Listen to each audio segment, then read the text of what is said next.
आज के वीडियो में हम बात करेंगे अर्जुन के 10 नाम के बारे में। ये 10 नाम अर्जुन ने विराट देश के राजकुमार उत्तर को बताए थे। ये कथा जुड़ती है उस 12 वर्ष के वनवास और 1 वर्ष के अज्ञातवास से, जिसकी कथा जाती है उस द्यूत क्रीड़ा में जहाँ सम्राट युधिष्ठिर ने अपने राज्य लक्ष्मी द्यूत में हारकर 12 वर्ष का वनवास और 1 वर्ष का अज्ञातवास स्वीकार किया था। उस 1 वर्ष के अज्ञातवास में जब राजा दुर्योधन ने पांडवों को ढूंढने का प्रयास किया था, तब अपने गुप्तचरों के द्वारा उन्हें ये विशेष सूचना मिली थी कि मत्स्य देश के सेनापति कीचक का वध किसी गंधर्व ने किया है, वो भी बिना अस्त्र व शस्त्र को धारण किए। उसने उसके अंग भंग कर उसे शब्द विक्षिप्त कर बहुत बुरी तरह से मृत्यु लोक भेजा है। इसे सुनकर दुर्योधन को ये कल्पना हुई कि इस पृथ्वी लोक पे इतनी प्राण शक्ति होने वाला योद्धा सिर्फ विकोदर भीम ही हो सकता है, जो बिना किसी अस्त्र शस्त्र से महाबली कीचक जैसे योद्धा का वध कर सकता है। तब दुर्योधन ने योजना बनी त्रिगर्त नरेश सुशर्मा के साथ कि हम दोनों मिलकर मत्स्य देश पे आक्रमण करेंगे। होना हो वहाँ पांडव जरूर मिलेंगे, और अगर पांडव ना भी मिले तो विराट के विशाल गौधन पर हम अपना आधिपत्य स्थापित करेंगे। वह सुशर्मा ने दूसरी ओर अपनी सेना लेकर विराट देश पर आक्रमण किया। उस युद्ध में पांडवों ने जो रूप धारण किए थे, जैसे युधिष्ठिर ने कंक का रूप, भीम ने रसोई वल्लभ का रूप, ग्रांतिक के रूप में नकुल और तंतिपाल के रूप में सहदेव। उस युद्ध में पांडवों ने विराट नरेश की बहुत सहायता की थी, जिससे उन्होंने सुशर्मा पर विजय प्राप्त की। वहाँ दूसरी ओर जब कौरव सेना ने विराट देश को घेर लिया था, तब नगर से एक सैनिक भागते भागते महल पहुंचा। वह विराट नरेश का कनिष्ठ पुत्र उत्तर था। उस उत्तर के सामने जब उस सैनिक ने उस स्थिति के वर्णन किया, तब उत्तर ने बड़े बड़े डिंगे मारकर ये कहा कि मैं उस सेना को आसानी से परास्त कर सकता हूँ। दूर खड़े बृहन्नल रूपी अर्जुन ने स्मित हास्य देकर कहा कि मैं सारथी विद्या में निपुण हूँ। पूर्व काल में मैं महारथी अर्जुन की सारथी थी। मेरी सारथी विद्या से आप उन महारथियों पे आसानी से विजय प्राप्त कर सकते हो।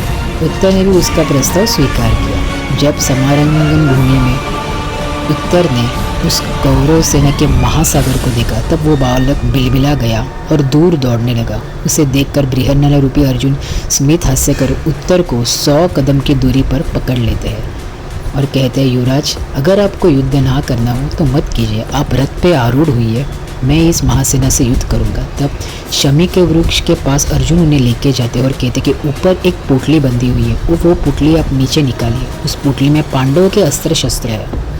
उत्तर जब वो पुतली निकालते हैं, तब उस गांडीव धनुष की चमक देखकर उसके रोंगटे खड़े हो जाते हैं।